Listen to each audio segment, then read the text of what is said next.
Une jeune maman qui ne peut se faire payer la pension alimentaire pour son fils et qui se retrouve dans une situation très difficile, c'est ce que vous allez voir dans une seconde. Problème de droit de la famille, Maître Novakovic peut vous aider. Appelez-nous au 0826 107 109 ou bien par courrier. Voici l'adresse qui s'inscrit sur votre téléviseur, uniquement bien sûr des photocopies. Merci beaucoup. J'accueille sur ce plateau maintenant Karine. Karine est une mère de famille de 30 ans. Il y a 10 ans, elle a eu un fils, Alexis. Suite à de gros problèmes familiaux, le père de l'enfant quitte la famille.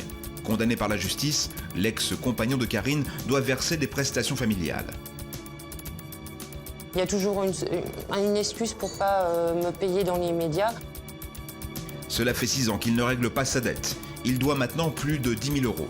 Karine est à bout. Je suis fatiguée de tout ce qui se passe, de tout ce qui s'est passé. Je voudrais bien que ça en finisse. Sur le plateau, nous contacterons son ex-compagnon pour lui demander des explications. À partir de quand, monsieur, pensez-vous pouvoir commencer à repayer la pension alimentaire? Pour sans aucun doute, c'est un nouveau dossier qui commence tout de suite. Soyez la bienvenue sur le plateau de Sans aucun doute, nous allons tout faire pour vous aider. Qu'attendez-vous de cette émission ce soir? J'attends que mon ex-compagnon me règle les pensions alimentaires. Elle vous les doit depuis combien de temps? Depuis 6 ans et demi.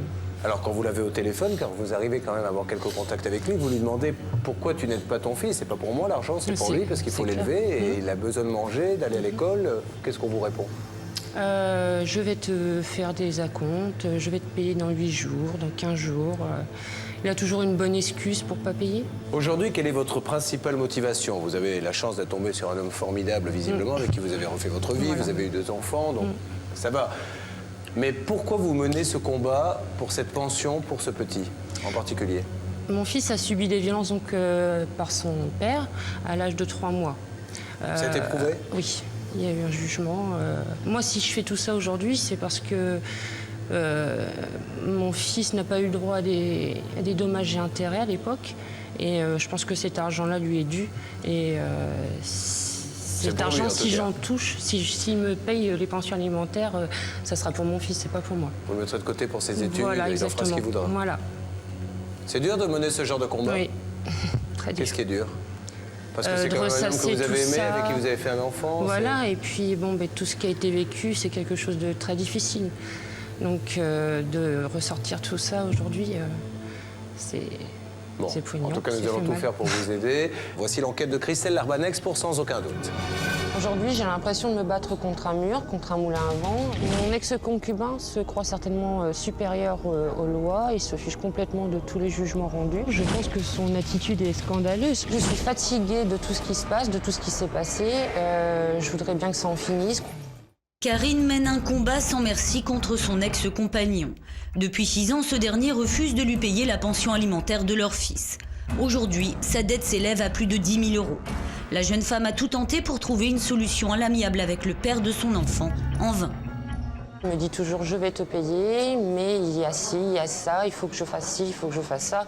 Il y a toujours une excuse pour pas me payer dans l'immédiat. Et c'est toujours des reports, ce qui fait que les semaines passent, les mois passent et les années passent.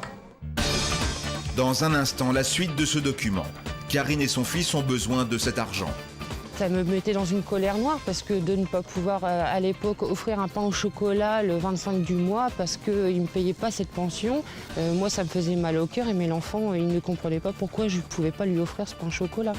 Karine est à bout. Cet homme est très égoïste et c'est une réaction qui est indigne d'un père. Équipée d'une caméra cachée, elle va demander des explications au père de son enfant. Est-ce que tu veux t'en occuper ou est-ce que tu ne veux pas t'en occuper?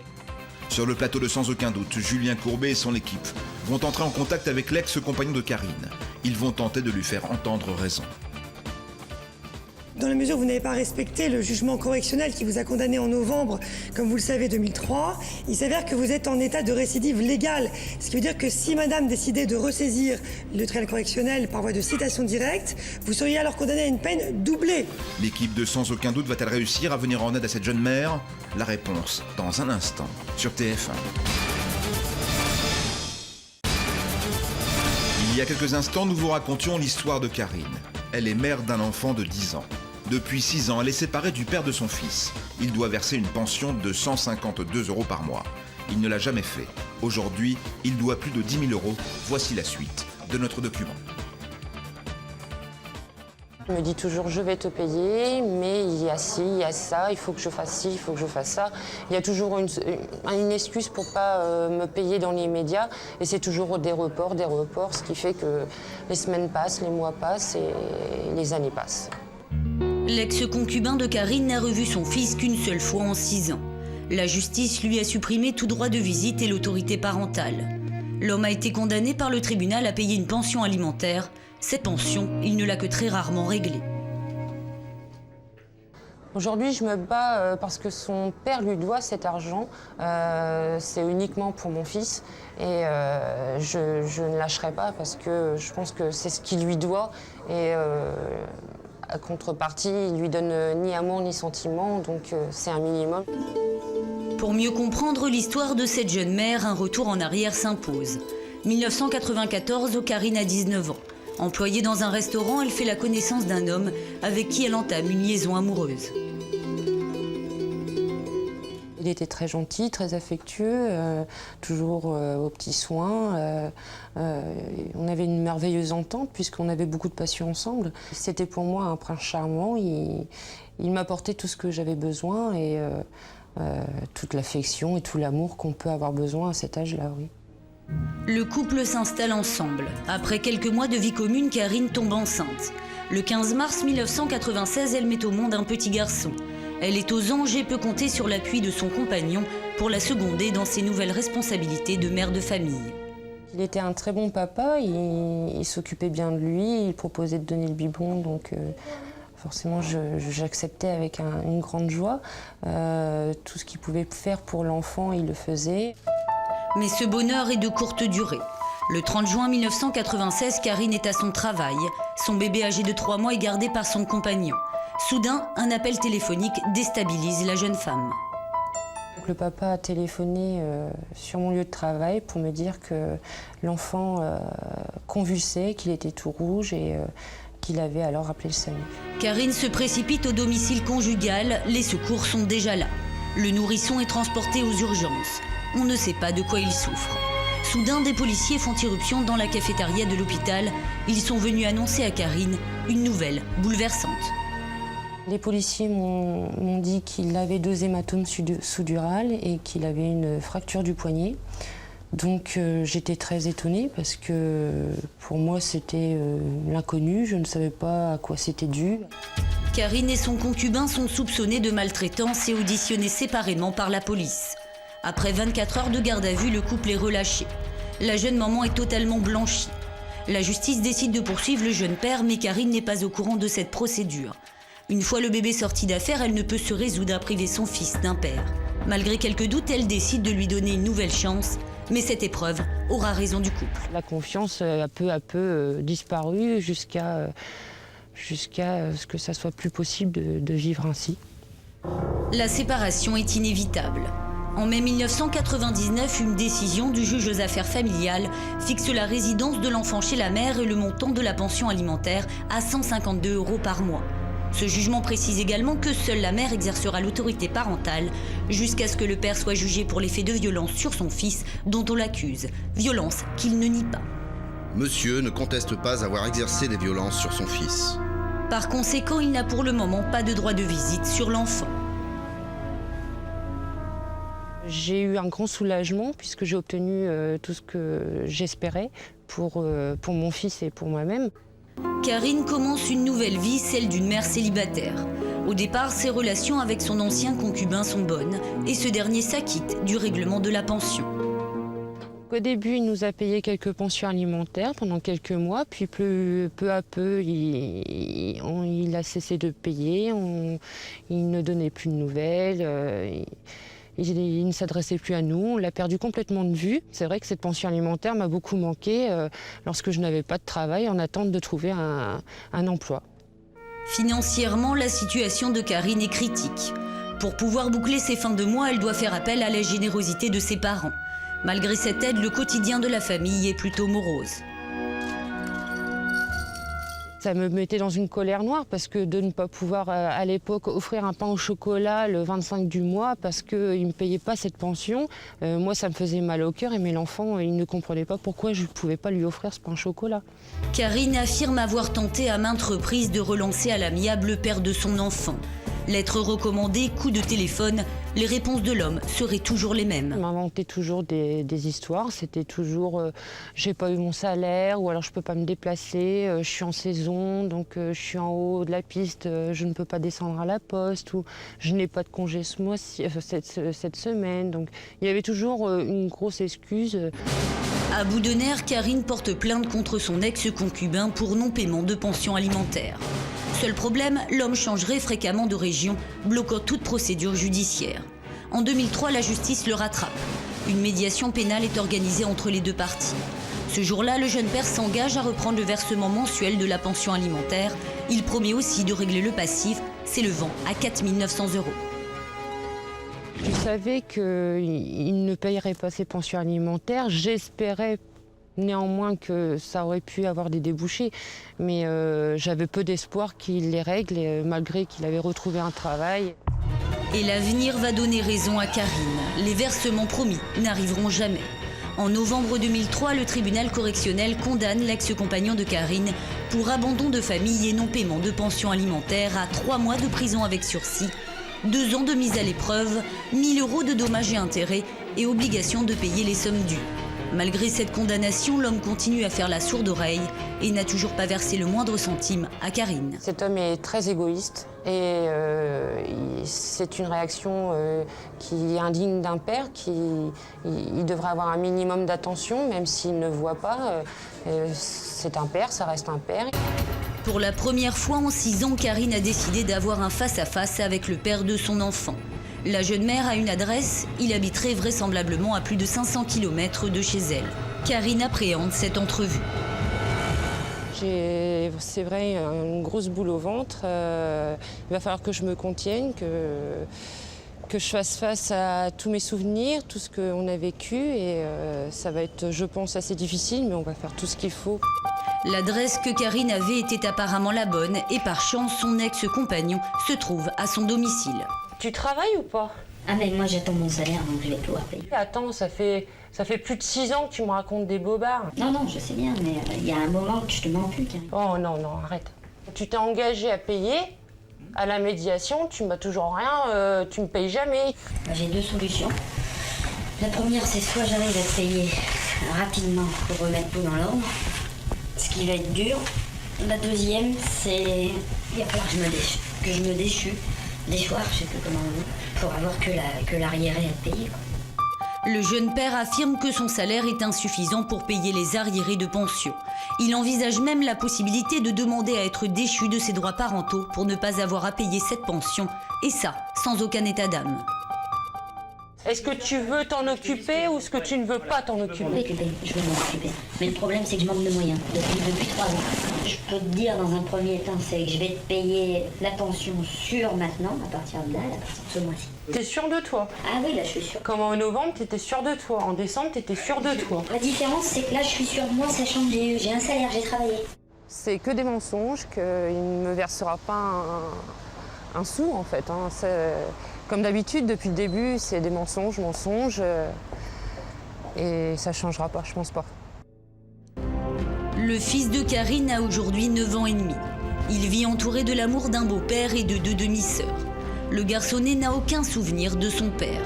Récemment, Karine lui a révélé toute la vérité sur son histoire, un moment difficile. Karine sait qu'il y en aura beaucoup d'autres, mais qu'importe, si aujourd'hui elle se bat, c'est pour assurer un avenir à son fils. Mon fils mérite quand même d'avoir ses pensions alimentaires et de ne pas être abandonné comme ça. Je me suis toujours battue pour mon fils. Je continuerai.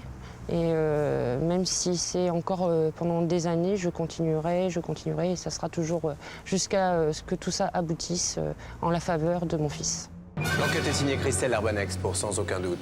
Maître de Caumont, est-ce que ça se passe, alors pardonnez-moi de faire ce comparatif, comme dans le commerce, est-ce qu'on peut aller avec un huissier et son jugement, aller saisir les salaires dans ces cas-là, pour une pension? Il y a une action, bien entendu, sur les salaires auprès de l'employeur et qui est obligé de payer, quand il s'agit de pensions alimentaires, de prestations de ce type, de payer en plus par priorité par rapport à toute autre dette. Mais il faut un jugement. Il faut bien ne peut entendu pas le faire simplement. Non, il faut toujours qu'il y ait ce qu'on appelle un titre exécutoire. C'est-à-dire qu'il faut qu'il y ait un jugement revêtu de la formule exécutoire qui ne soit plus susceptible de recours. Et à partir de là, un huissier à qui vous remettez ce document peut faire exécuter. Bien, nous allons donc essayer d'avoir un premier dialogue téléphonique, je l'espère, avec ce monsieur sur place. La régie fait le numéro.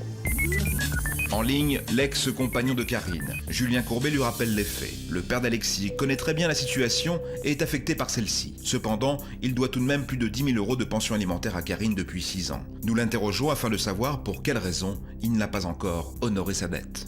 Pour le moment, j'attends des règlements, j'attends pas mal de petites choses qui font que je suis un peu coincée, mais... Mais est-ce que, monsieur, vous avez un salaire, un métier?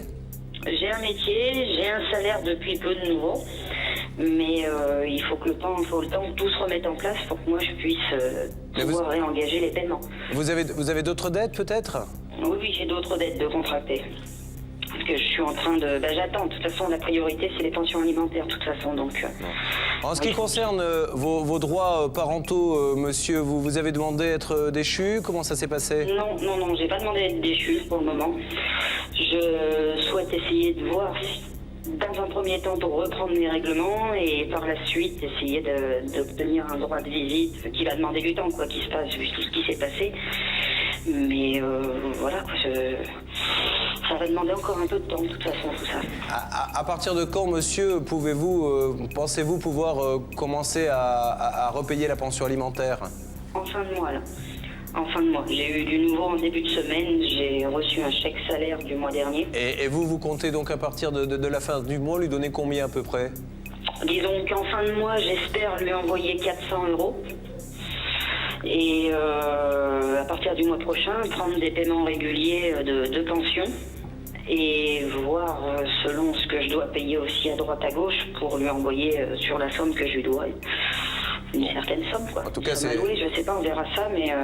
C'est tout à votre honneur si vous pouvez, monsieur, j'aimerais bien tenir cette régler promesse. dans les plus brefs délais, quoi. Bon. Est-ce que, monsieur, sans indiscrétion, vous pouvez nous dire combien vous gagnez? Je sais que ça ne doit pas être un salaire énorme puisque vous travaillez, je crois, dans la restauration. Et bon, c'est des métiers difficiles où malheureusement, on ne gagne pas toujours très bien sa vie. Mais combien gagnez-vous chaque mois? Je gagne hors prime entre 1500 et 1600 €. Et attention, j'ai repris le boulot que le mois dernier. Donc j'ai eu un demi-salaire ce mois-ci. Et à partir du mois de début février, j'aurai mon salaire complet de janvier et voilà. Donc, parce que, monsieur, aujourd'hui, c'est un problème de confiance, vous l'avez compris. C'est-à-dire que, elle ne croit plus tellement promesse. Alors, Maître Novakovic. Oui, bonjour, monsieur. Alors, seulement, je voulais vous préciser que, dans la mesure où vous n'avez pas respecté le jugement correctionnel qui vous a condamné en novembre, comme vous le savez, 2003, il s'avère que vous êtes en état de récidive légale. Ce qui veut dire que si madame décidait de ressaisir le tribunal correctionnel par voie de citation directe, vous seriez alors condamné à une peine doublée. Vous le savez. Oui. Et là, oui, ferme. Je le sais. Ferme. Donc le mieux aujourd'hui, c'est de respecter vos engagements. Respectez-les et sachez qu'aujourd'hui, c'est le meilleur conseil qu'on peut vous donner ce jour. Et tenez-vous-y, parce que sinon elle sera obligée, elle n'aura pas d'autre solution que de ressaisir le tribunal correctionnel. Sachez-le. Donc on attend vraiment des propositions fermes de votre part. Et aujourd'hui, quelle est votre position par rapport à votre fils? Eh ben, je voudrais bien reprendre des relations, je vais dire, de père-fils avec lui. Mais bon, ça va demander du temps, quoi qu'il se passe. À un moment ou à un autre, vous savez qu'il faudra que vous ayez une explication avec lui, parce que maintenant il est en âge de comprendre ce qui a pu se passer. Et encore une fois, le passé est le passé, chacun a le droit à une autre chance. Mais il faudra que vous ayez cette conversation avec lui, quoi. Oui, tout à fait. Et ça viendra quand je pourrai le faire. Vous avez pu, vous, analyser un petit peu avec le recul ce qui avait pu, à l'époque, vous passer par la tête? Oh oui, j'ai eu le temps de réfléchir. Après, je sais pas. Enfin, oui, j'ai eu le temps d'y réfléchir, voilà. Oui, on va dire ça comme ça, mais bon. Et vous avez trouvé des explications? Ouais, pas trop. De toute façon, c'est clair que quand je vais faire une demande pour avoir un droit de visite, il faudra que j'aille voir un psychologue. De toute façon, il y aura une thérapie de fait s'il y a quelque chose à faire soigner. En tout cas, monsieur, je vous le dis sincèrement, j'apprécie la façon dont vous nous parlez et vos nouvelles dispositions. J'espère que vous ne me jouez pas la comédie, que vous êtes vraiment sincère dans votre façon de parler, mais encore une fois, personne ne peut dire qu'il ne fera pas un jour une bêtise aussi grave soit-elle, mais ce qui compte, c'est de savoir réparer ses fautes, avoir de l'honneur, et montrez-nous que vous êtes un homme d'honneur. Là, je vais faire le nécessaire le Bien. plus rapidement possible. Au revoir, monsieur. Voilà. Bernard Sabat, notre consultant, a prolongé l'entretien avec l'ex-compagnon de Karine. Bernard revient sur notre plateau afin de nous faire part de la teneur de l'échange. Bernard, le dialogue a-t-il été aussi courtois qu'il l'a été avec nous tout à l'heure? Oui, il a été courtois et posé et d'une façon concrète. Donc il a homologué la proposition qu'on lui avait faite, c'est de faire un écrit précis des engagements qu'il prend à votre égard concernant la pension qu'il vous doit et les sommes antérieures, avec un échéancier bien précis que Julien va vous lire. La deuxième chose, c'est qu'il voulait envoyer cet après-midi, pour montrer sa bonne foi, un mandat de 50 €. Je me suis permis de lui dire que ce n'était pas la peine pour 50 €, qu'on n'était pas là dans ce cadre-là pour faire l'aumône, mais surtout de prendre en charge son fils comme il a l'obligation de le faire, et il a promis, Julien, qu'entre le 20 et le 23, il demanderait une avance à son employeur pour donner la première échéance des 152,44 € immédiatement. Voilà, donc voilà la nouvelle. Donc, il s'est démené pour envoyer le fax, hein, parce qu'il l'a envoyé quasi instantanément. Exactement. Donc, il vous dit que par la présente et suite aux entretiens téléphoniques, il s'engage à verser la somme de 400 € et pour le reste de la dette, un minimum de 100 € par mois en plus de la pension, et ce jusqu'à épuisement de la dette. Voilà, il vous dit qu'il ne peut pas faire plus et qu'il aimerait faire plus, bien évidemment. Donc, je pense que là, il montre sa bonne foi et je serais très étonné parce qu'il nous a promis de faire un point, et nous lui avons dit que si d'ici quelques jours, enfin la date fixée, on le rappelait, et il sait qu'on le fera. Julien, un élément important, Karine. Il souhaite évidemment vous montrer qu'il va rembourser.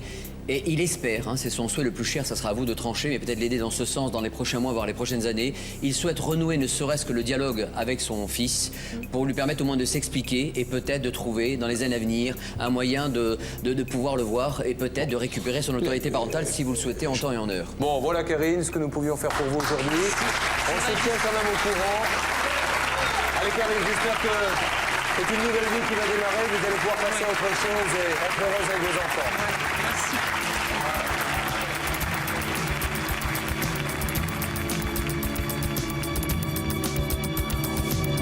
Au final, c'est mon fils qui pourra bénéficier de toute votre aide et c'est ce que je cherchais avant tout.